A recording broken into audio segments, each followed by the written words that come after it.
for 2017. And as I do so, I ask myself, why? Why is there a need for any debate on this budget to begin with?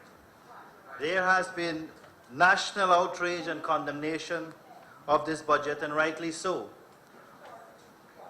We should not be belaboring this point anymore. I think our speakers have clearly advanced many cogent and compelling reasons why this budget should be withdrawn. Honorable Member Ms. Simona Brooms has said in our presentation that the AFC, or the coalition government, is a government that listens. But, Mr. Speaker, I ask, to whom?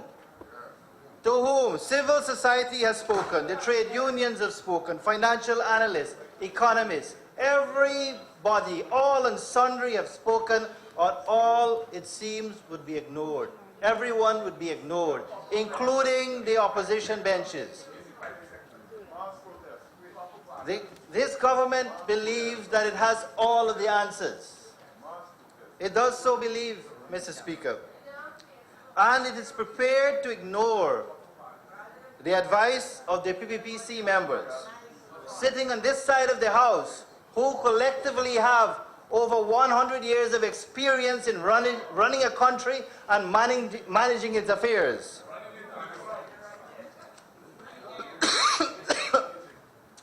During the Honorable Minister of Finance presentation, we heard, well, this was said so many times, of the boast of the third budget of the coalition government in 18 months. But, Mr. Speaker, therein lies the problem. It is obvious that no effort was made to put any contents in that budget, anything that would benefit our people, anything that will assist this ailing economy, anything that will move our country forward, will bring people out of poverty. In fact, it does the exact opposite. It is obvious that the Minister of Finance and, in fact, the entire executive are incapable of managing the financial affairs of our country. This budget proves, Mr. Speaker, that they don't know what they're doing. The problem is that they don't know that they don't know. How is it, after 2 decades of presenting budgets in the House, the PPPC never had to impose such an oppressive taxation regime on its people? How is that so? How is that so? The PPPC did not try to tax the country into oblivion as this government is trying to do. The PPP must have been doing something right, Mr. Speaker.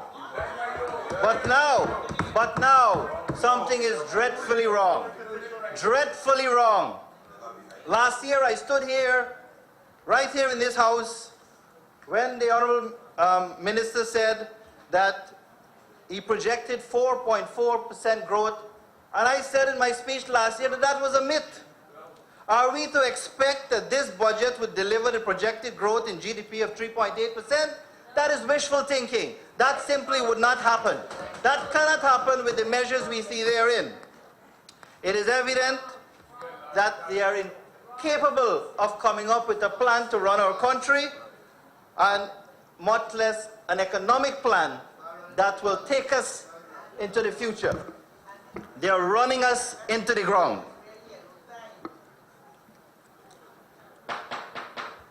It is obvious that they did not consider the severe hardships, economic problems, and other adverse negative consequences that will flow from this budget.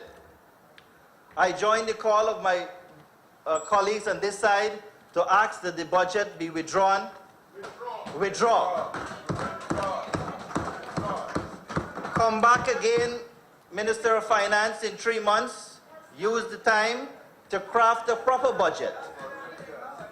Use that time also to take up the Leader of the Opposition's offer for some advice and some help. Sit with him. If you do not want to sit with him, at least listen to him. Let's see if you're a serious minister. Let's see if you're a serious honorable member about social cohesion. Let's see if you're serious about putting your country first and putting petty partisan political agenda second. Drop the arrogance. Swallow your pride. Do what is right for our country.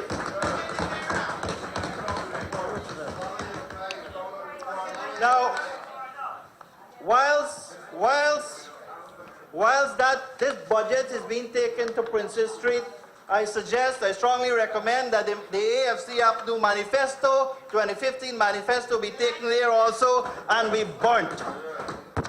This is your contract. This is your contract, your promise to the people. Here is what the Honorable Prime Minister said.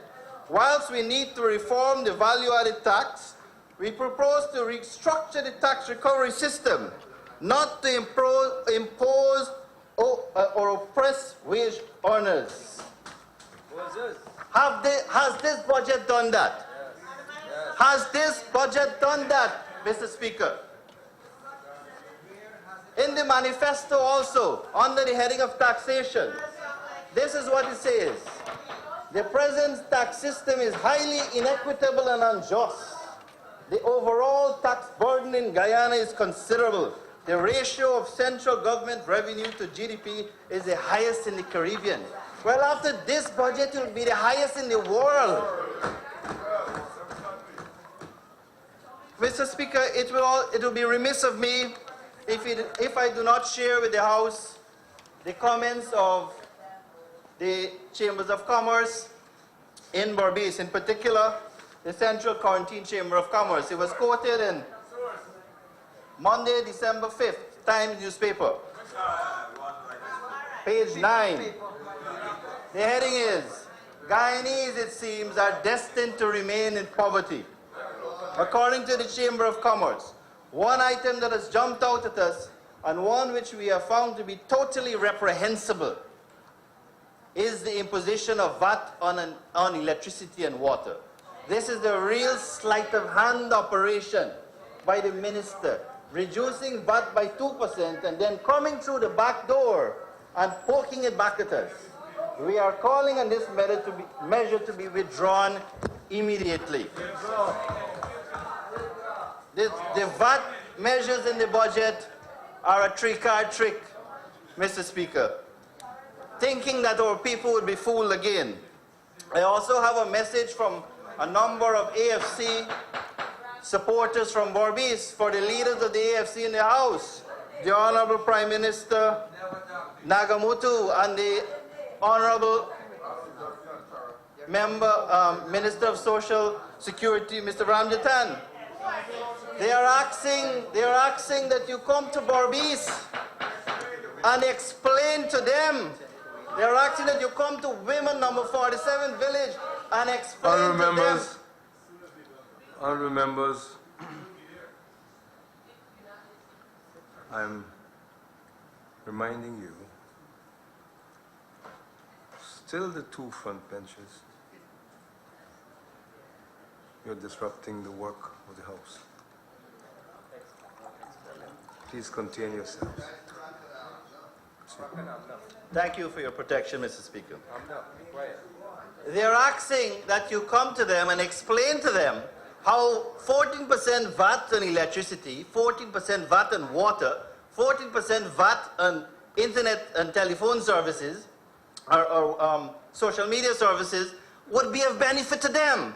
They are at a loss. They want to know how that will inure to their benefit, and they are demanding your presence there to explain that to them. Let's see how you will spin that. Let's see how the spin doctor will spin that one. I'll have to give you a list, Honourable Member. Mr. Speaker, during the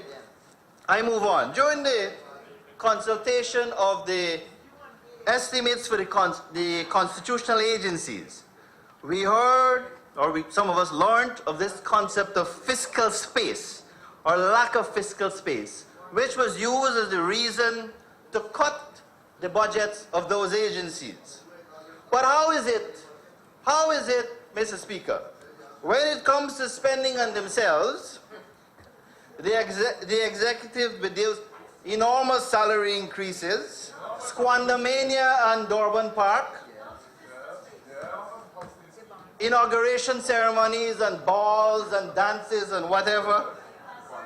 How is it that when it comes to those spending, there is what could only be described as fiscal incontinence? Fiscal incontinence. The doctors here would have to explain that to some of the members on that side of the House. The government are afflicted with fiscal incontinence when it comes to spending on themselves. Conversely, Mr. Speaker, when it comes to giving the cane cutters, the sugar workers, and API a bonus, giving the policemen and women a much needed and earned bonus, giving the public servants the 20% they were promised, we have the opposite. We have the opposite. Fiscal constipation. That is what we are experiencing when it comes to giving the poor people of this country what was promised to them. The doctors of this House would have to, the doctors in this honorable House would have to prescribe the maladies, to prescribe the medical treatment to solve those problems, Mr. Speaker. Now, since the assumption of office, the executive has rode roughshod over another branch, a very important branch of government, Mr. Speaker. That is the judiciary. Right here in this House, we have seen cuts to the budget of the Supreme Court amounting to approximately $750 million. No new judges have been appointed, although qualified, suitably qualified persons were recommended by the Judicial Service Commission.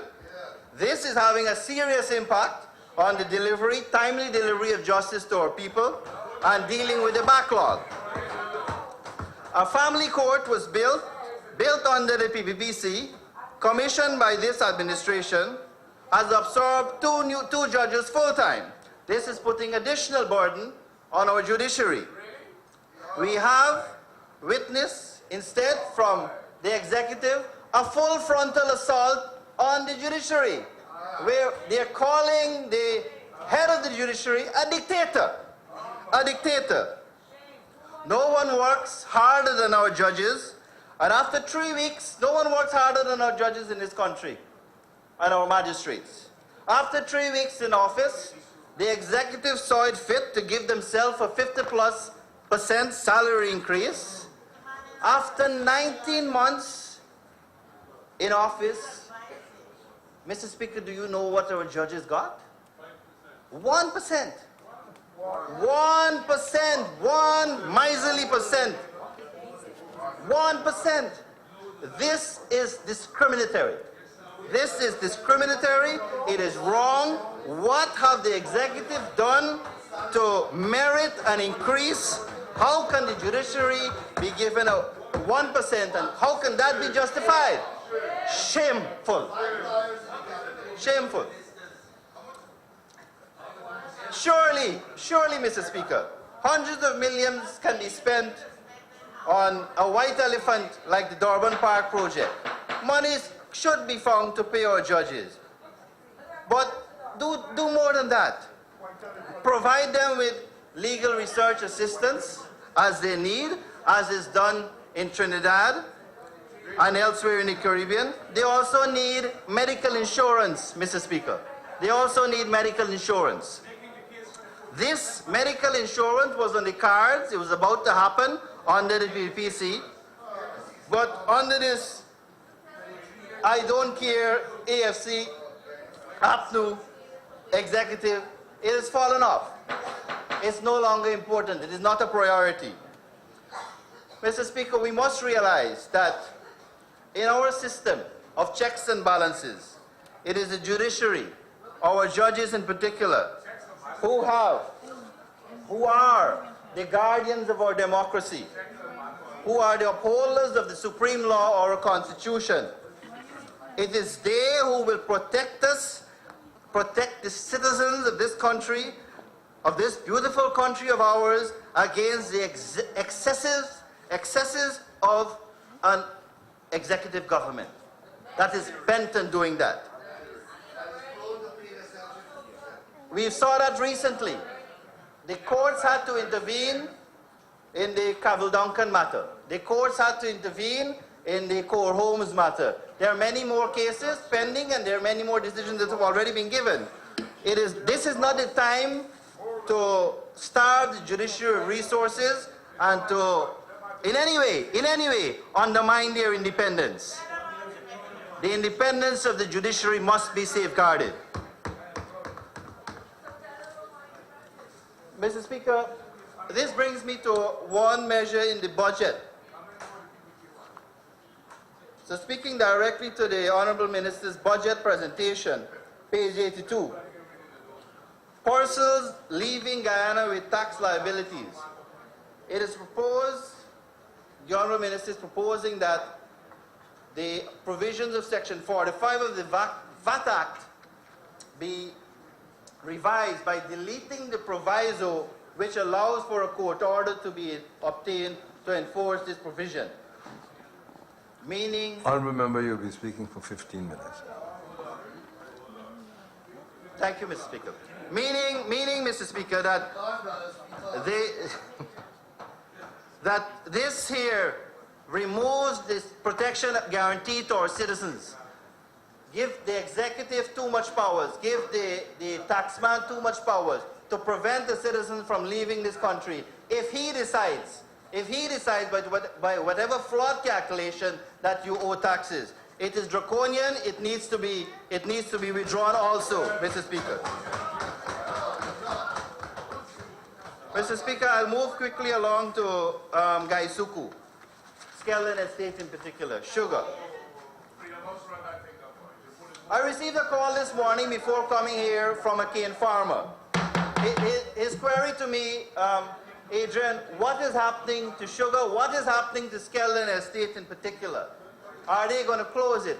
My simple answer to him is that seems shrouded in secrecy. I'm hearing the same things you are hearing.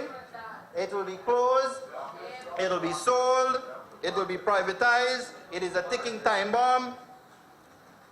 This government ought to bring the issue of Gaisuku to the House, to the Select Committee where it belongs, so the members of the opposition here can make their contribution to safeguard the industry. The importance of the industry to Barbadians cannot be overstated, Mr. Speaker. Businessmen and women in Corriverton throughout Barbados are worried about the future of the industry. It is giving them sleepless nights because they know that the importance of it to their survival in Corriverton. Gaisuku, Mr. Speaker, presents the government with an opportunity to rise to a challenge.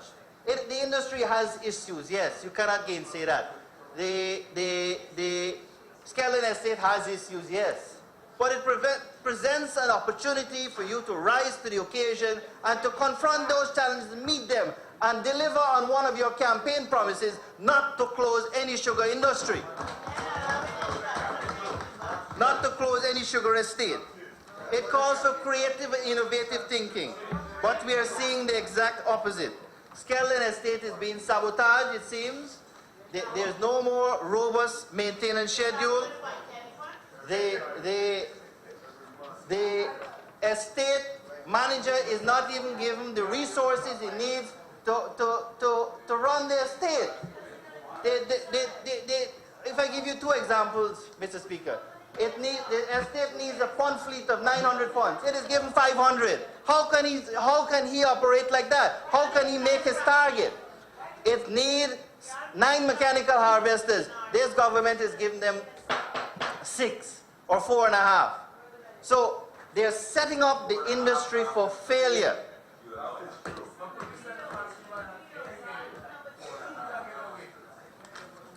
Now, on the issue of diversification. Now, Mr. Speaker, under the PNC and President Burnham, that diversification was tried. Let me just go through a list quickly of what was tried. Cherry, it failed. Onion, black eyes. uridal, tilapia, crawfish, cotton cheese, dairy, pumpkin. All of this failed. They also tried rice, and it failed. And it will fail again. If you can't grow sugarcane, you can't grow any crop. The sugarcane is the sturdiest crop. The Minister of Agriculture should tell you that. It is the sturdiest crop. You can bulldoze it, you can burn it, you can do anything with it. It will still grow and produce. You can't grow sugarcane. How are you going to grow rice? How are you going to grow rice? That is the failed experiment, as Honorable Member Siraj said, and it is doomed to failure. Honourable member, you have to wrap up now. Thank you, Mr. Speaker. Mr. Speaker, in closing, I am reminded of what the Honourable Member Figueroa said, that in his house he felt like Alice in Wonderland. Well, I completely understand his plight. The Alice, in the guise of the Minister of Finance, has taken the entire executive down that rabbit hole, Mr. Speaker, into a fantasy land where the good life exists, where VAT and all these things is good, and where the economy is booming. But, Mr. Speaker, I will describe in closing this budget as sadistic. It is designed to inflict maximum pain and suffering on our people. It seems as if when the cabinet sat to craft it, they were thinking about measures that would inflict the greatest harm to our people, and they have succeeded. And they have succeeded. No one has been spared. No one has been spared. Not except them. So they should congratulate themselves for such a remarkable achievement. Mr. Speaker, the deflowering of the National Treasury must stop now. This budget has to be withdrawn. The nation should not be taxed for absolute AFC's incompetence and mismanagement of the economy. Thank you, Mr. Speaker.